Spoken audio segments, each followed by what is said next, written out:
वाजिद ने इस्तीफ़ा दे दिया। वज़ारत उज़्मा से शेख हसीना वाजिद ने इतलात मौसूल हो रही हैं कि इस्तीफ़ा दे दिया है। नाज़रीन, बांग्लादेश में कोटा सिस्टम के ख़िलाफ़ एहतजाज, शेख हसीना वाजिद महफूज मकाम पर मुंतकिल हो गई। बांग्लादेश की वज़ीर-ए-आज़म हसीना वाजिद भारत रवाना हो गई हैं। बांग्लादेशी फ़ौज ने वज़ीर-ए-आज़म हसीना वाजिद को इस्तीफ़े के लिए 45 मिनट का वक्त दिया है। बांग्लादेश की आर्मी ने लोगों से सब्र की दरख्वास्त की है और अब से कुछ ही देर बाद बांग्लादेश की आर्मी चीफ भी आवाम से खिताब करेंगे।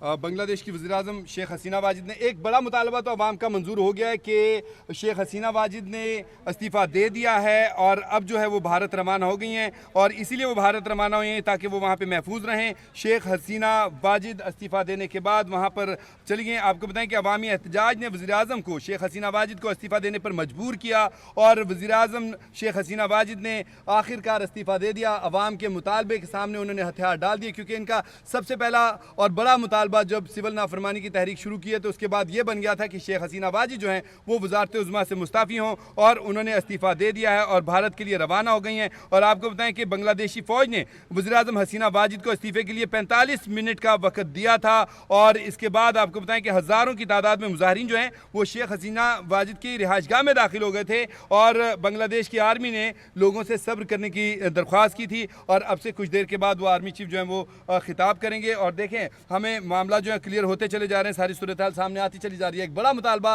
अवाम का तस्लीम कर लिया गया। इसके बाद अब जो कोटा सिस्टम है हो सकता है कि उसके लिए थोड़ा सा डिले किया जाए, लेकिन चूँकि कहा जा रहा था कि ये हुकूमत हमें नहीं चाहिए। वज़ीर-ए-आज़म के इस्तीफ़े देने का मतलब है कि उनकी काबीना भी फारिग हो जाएगी, ऑटोमेटिकली सारे लोग फारिग हो जाएंगे और अब नए इंतखाबात होंगे या कोई अबूरी हुकूमत बनेगी तो फिर वो जो है इसको फैसला करेगी क्योंकि अब अगर आर्मी फैसला करती है तो ये मामला जो है किसी और तरफ रुख कर जाएगा। तो इसलिए हो सकता है कि एक निगरान हुकूमत जो है उसका ऐलान किया जाए आर्मी चीफ की तरफ से, अगर तो वो मार्शल लॉ नहीं लगाते, क्योंकि मार्शल लॉ लगाने की सूरत हाल नहीं रही क्योंकि हसीना वाजिद ने इस्तीफ़ा दे दिया और चली गई और लोग भी जो हैं वो इस इस्तीफ़े के बाद जो है वो उनको तसल्ली हो जाएगी और वो यकीनन अपने घरों को लौट जाएंगे। और अब अगला जो स्टेप है बड़ा कि आर्मी चीफ जब खिताब करेंगे तो फिर देखते हैं कि वो क्या पॉलिसी देते हैं। बिल्कुल नाज़रीन, true example of democracy in Bangladesh. आप ये देखें कि लोगों का एहतजाज जो है वो रंग ले आया है इस हद तक कि हसीना वाजिद से इस्तीफ़े तक के मुतालबे में वो लोग कामयाब हो चुके हैं और अब तक जो तमाम तर सूरत हाल है वो हमने आपके साथ शेयर की है। मेरे साथ बांग्लादेश में अवामी एहतजाज के हवाले से जो अहम खबर पहुँची है वो मैं आपके साथ शेयर करता चलूँ एक बार फिर कि उन्होंने इस्तीफ़ा दे दिया है शेख हसीना वाजिद ने और आप ये देखें कि अवाम का जो एहतजाज है वो रंग ले आया। शेख हसीना वाजिद की जानिब से इस्तीफ़ा दे दिया गया है। अब ये देखा जा रहा है कि जनाब से कुछ देर के बाद जब वहाँ के आर्मी चीफ जो है वो आवाम से खिताब करेंगे तो वो इस तमाम तर मामले के हवाले से खासकर जो उनका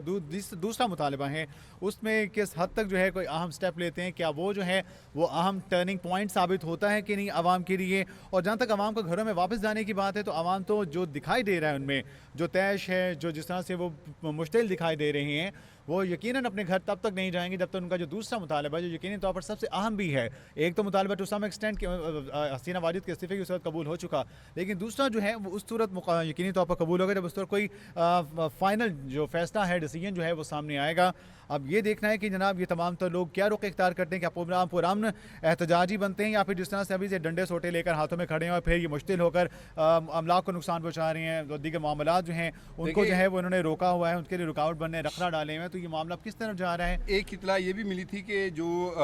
मुजीबुर रहमान है उनके जो स्टैचू लगाए हुए थे, उनके जो मुजस्मे बनाए हुए थे उनको भी तोड़ा जा रहा है। अवाम इस कदर मुश्तिल हो चुके हैं कि वहाँ पे हर तरह की जो है वो तशद्दुद आमेज़ कार्रवाइयाँ हो रही हैं। आपको बताएं कि हुक्मरान जमात अवामी लीग और उनकी जो तलबा तंजीम है छात्रा लीग और इसके साथ साथ जो पुलिस है ये इनके मद्दे मुकाबिल थी अवाम के साथ और तलबा का एक ग्रुप था जो एहतजाज कर रहा था। असल में ये मामला उन्होंने उठाया था